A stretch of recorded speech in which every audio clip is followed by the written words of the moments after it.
introducing to you right now Tom and Joelle, and I'm going to try the name. Is it Gazda? Is that how you say it? Yes. Gazda. Okay. And we're here to talk about Lucy. But before we even talk about Lucy's story, I want to go back to before Lucy was even born. Joelle, you guys were living in Kansas City, Missouri. Now, did you grow up there, or are you just there for work? What was the story? No, I was born in Madison, Tom and Fort. My parents moved down, and we followed them there, and we lived there for over 7 years.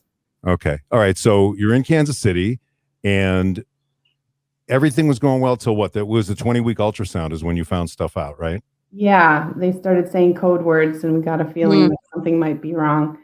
And sure enough, they found a lot of water in her brain, and there was a little bump up where you would put a ponytail.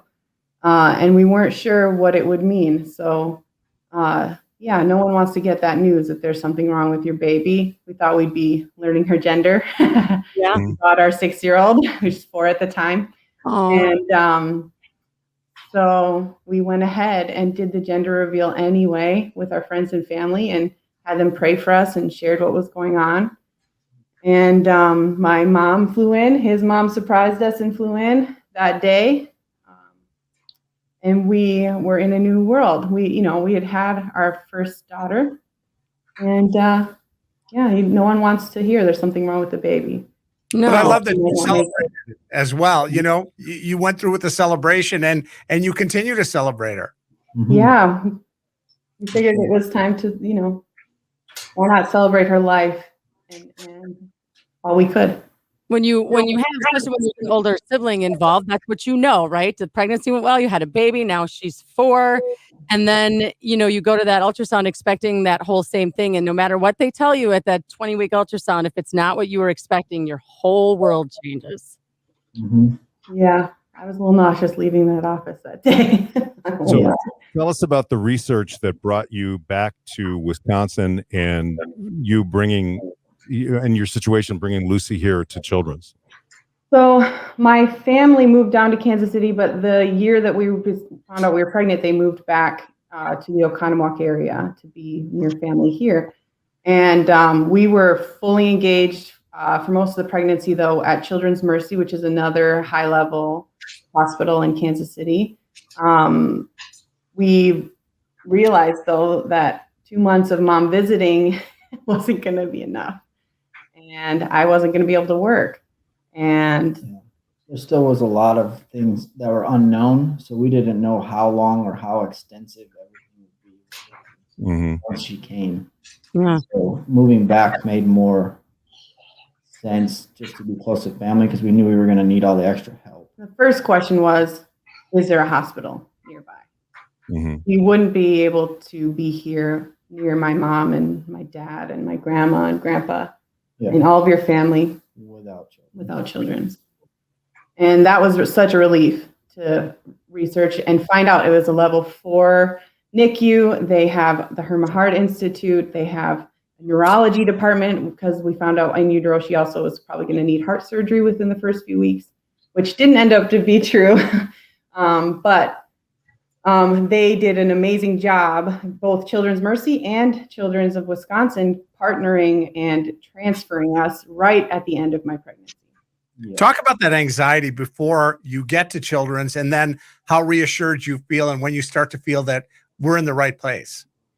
I was just thinking about that.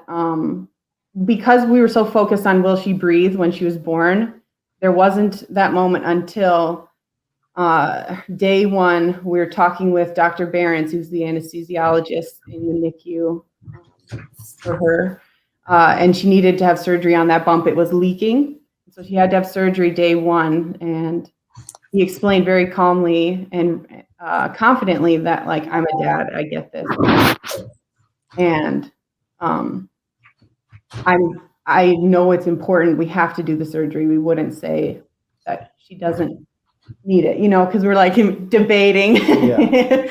But to have him walk away with her and say, okay, this is Lucy Hope. She's got this. We're going to do this. It felt very reassuring to know he was quarterbacking the situation. Yeah. And and even before that, we arrived here July 6th. We were in the hospital by July 8th. And so they hadn't even met us. They didn't have any of the paperwork. They had no information on Lucy until basically the day she was born. And so they had to quickly figure out who she was. And they quickly, It was easy. the transition was easy. They took all the information they had. They got it all into the system so that they could all see what was going on and what was about to happen. And then like less than 12 hours later, they all knew what was happening. So it was very smooth transition. And we got from to one meet to the other. I'm sorry. We got to meet Dr. Foy, who is her neurosurgeon, while I was pregnant, right before being induced. that day. He took the time. He's a busy man, now we know. Yeah. He took the time to sit in a room with us and talk about possible outcomes and procedures. And he did the surgery day one. And I remember hugging him in my recovery room, thanking him for getting her through it. So That's one of the things that makes it such a special place, right? For sure. and he's saved her life over and over again. We are very grateful. Lucy's going to be 2 years old, and I know that she communicates through sign language. And Joelle, I was reading a statement that you made that I thought was so incredibly insightful.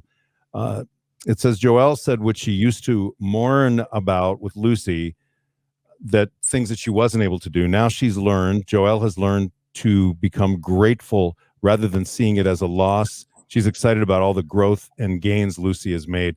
What an amazing insight that is.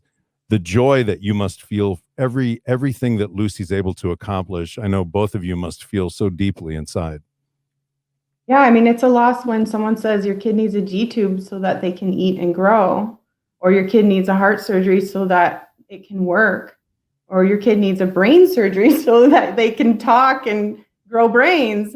Mm-hmm. And we've had all of those experiences. And now I see her scars and her tube as something that activates her life. And I am very grateful for each of those things now.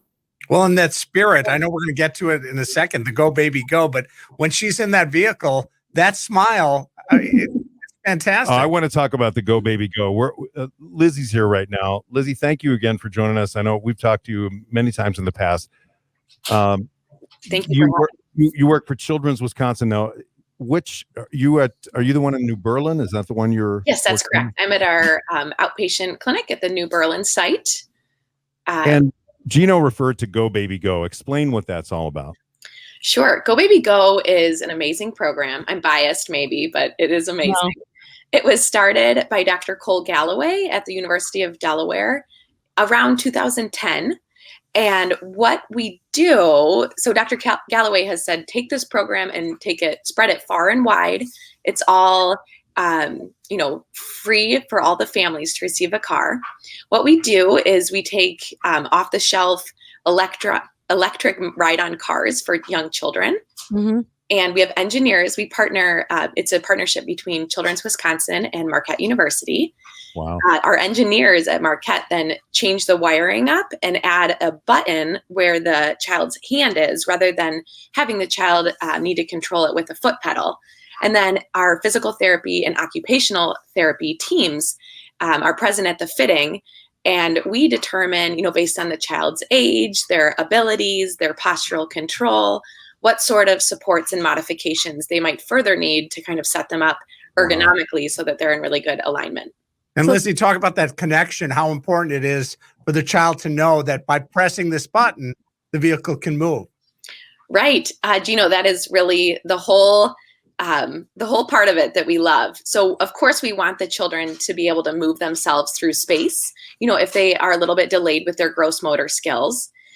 But the more important thing is just the holistic benefits of the program, that cognitively they're kind of starting to put together for the first time, for some of the kids, for the first time, that they're able to move themselves somewhat independently through space, kind of learn the cause and effect, and feel so proud, like, check me out, I'm hitting this button.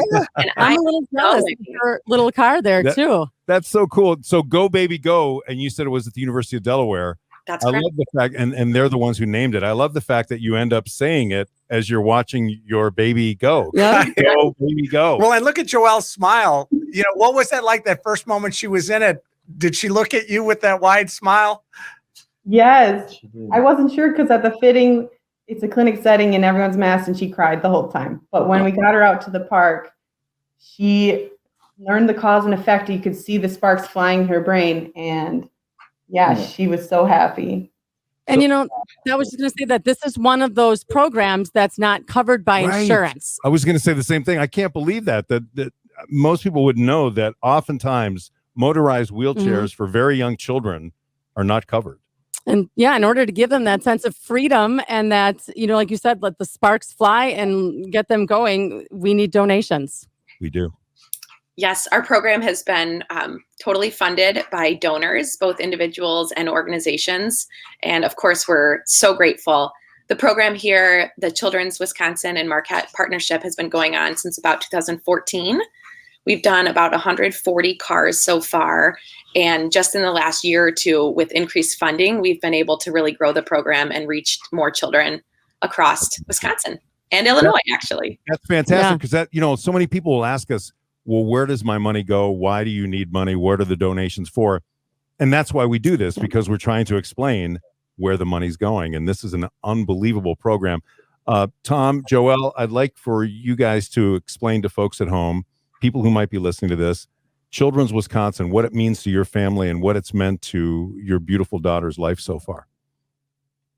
Well, if you're going to have a child who has very complicated medical needs, we just feel very grateful and very lucky.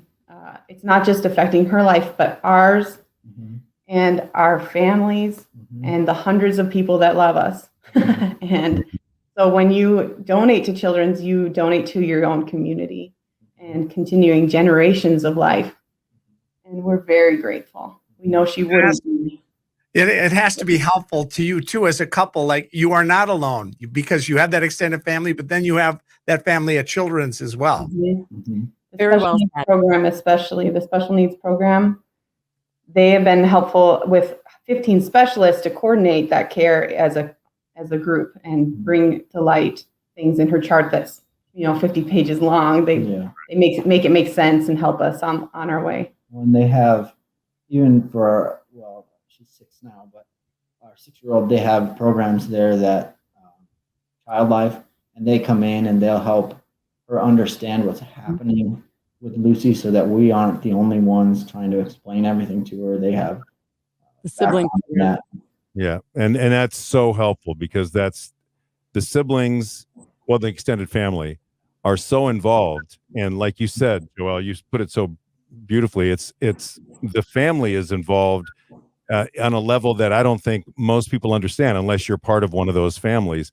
And when you have the additional care and support of the staff at Children's, it's like an extra layer of comfort that is there, because they support you in every way, including emotionally, which is such a key thing. Thank you guys so much for telling us the story of Lucy. Lizzie, continued success and good luck. And we hope that the story has inspired some people to donate money. That's what this is all about. Thank you so much. Thank you. Thank you very much. Once again, you're listening to The Miracle Marathon, benefiting Children's Wisconsin. Give us a call right now or go to our website, WKLH.com.